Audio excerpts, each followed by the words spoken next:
Nice crowd on hand as we take the green flag in Atlanta.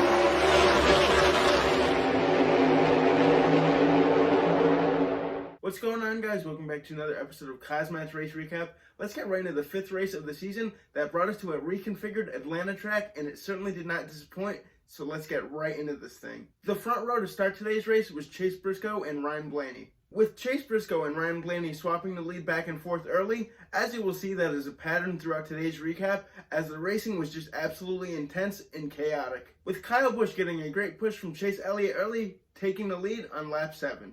As we had Kyle Busch still in the lead, we had our first caution due to incident of the day, the 16 car of Noah Gragson going around, cutting a right rear tire, unfortunately for him, hitting the wall hard, bringing out our first caution of the day on lap 24. Back to green flag racing, we saw Ross Chastain in the 1 car rocket his way out to the lead on the restart, with he and William Byron in the 24 car battling side by side for that race lead. Swapping it back and forth, it was a game of runs and pushes until the competition caution on lap 46.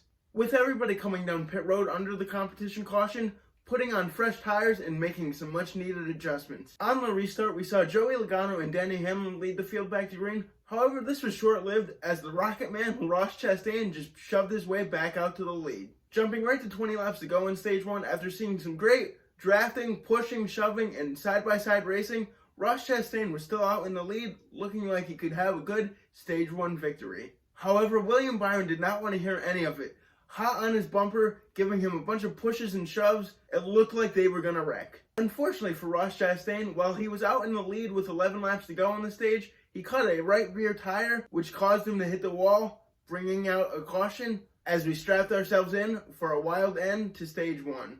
As on the restart, say it with me, cautions breed cautions, and that is exactly what happened as the 3 car of Austin Dillon got into it with the 18 car of Kyle Busch, bringing out another caution. The damage too severe, unfortunately, leading the first stage to have to end under caution. William Byron picking up his second stage win of the season. With stage 2 kicking off with Christopher Bell and Joey Logano leading the field to green, as it was an absolute drag race on the restart, both of them trying to gain an advantage to take that lead. The racing just absolutely intense in stage 2. With 3 lines of racing, I don't know how there wasn't a wreck with all the intense bumping and shoving that was going on. With multiple different drivers having the lead at one point or another in stage 2, with such hard racing, we saw the 8 car of Tyler Reddick unfortunately cut a right rear tire. I don't know what was going on with the right rear tires in today's race, but it certainly seemed a theme that the Chevys were cutting them down as they were going for the lead. Because Tyler Reddick was going for that lead when his right rear tire decided to cut short, it caused a melee behind him, bringing out a caution on lap 146. After the cleanup, we were finally back to racing, with Kevin Harvick getting a great shove from Ryan Blaney taking the lead on the restart. Jumping right to 30 laps left to go in stage 2, it was an all-out war for that lead between Ricky Stenhouse, Ryan Blaney, and William Byron. As once again, the leader had more issues, with Ricky Stenhouse, say it with me, cutting a right rear tire. Like I said, I don't know what was going on with these things. The new repave was just absolutely creating chaos on the tires. Unfortunately for Austin Cindric, he was involved in the 47's crash as the 2 hit hard. Fortunately, they were both okay, as we had a 10-lap shootout to end stage 2. Unfortunately, it was almost like a carbon copy of stage 1, as we had another caution come on the restart, Kyle Larson getting turned by Denny Hamlin. Unfortunately for Denny Hamlin, this put an end to his race, with Ryan Blaney able to hold off the chaos behind him, picking up the stage 2 victory, as we strapped ourselves in for a stage 3 that saw Martin Truex and Daniel Suarez lead the field to green. With Martin Truex and Chase Elliott battling for the lead with about 100 laps to go, as neither the top or bottom line could gain an advantage. Chase Elliott eventually able to make his way out to the front, with the crowd absolutely erupting, as this was his hometown track, not to mention that he is the most popular driver. As we saw things calm down for the most part, as I was looking forward to green flag pit stops, unfortunately that did not happen as we had a caution come out for debris on lap 254. Everybody coming down pit road as they look to make this their final pit stop, filling their cars full of fuel and making those last second adjustments. As if we all didn't know that there was going to be chaos towards the end of the race and a bunch of cautions.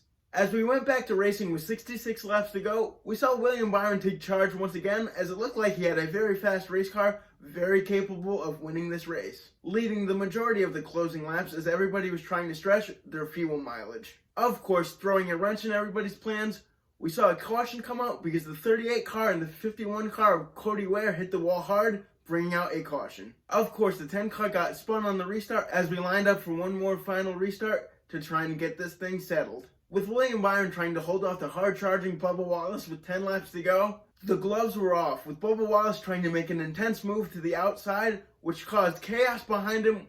William Byron able to outlast the chaos, getting his first win of the season. Congratulations to William Byron, and shame for Bubba Wallace, as it just seems like he can never close a deal on these super speedway tracks. Well guys, that was it for a very entertaining Atlanta race. Let me know what you thought about the race, and also let me know what you thought about the new track. I thought it was absolutely incredible. I think we had something like 47 different leaders in today's race, 27 different cars involved in wrecks. It was just absolute madness. Always like, comment, and subscribe, and Matthew and I will see you Tuesday for a Monday Night Raw recap. Peace out. Come on and fight.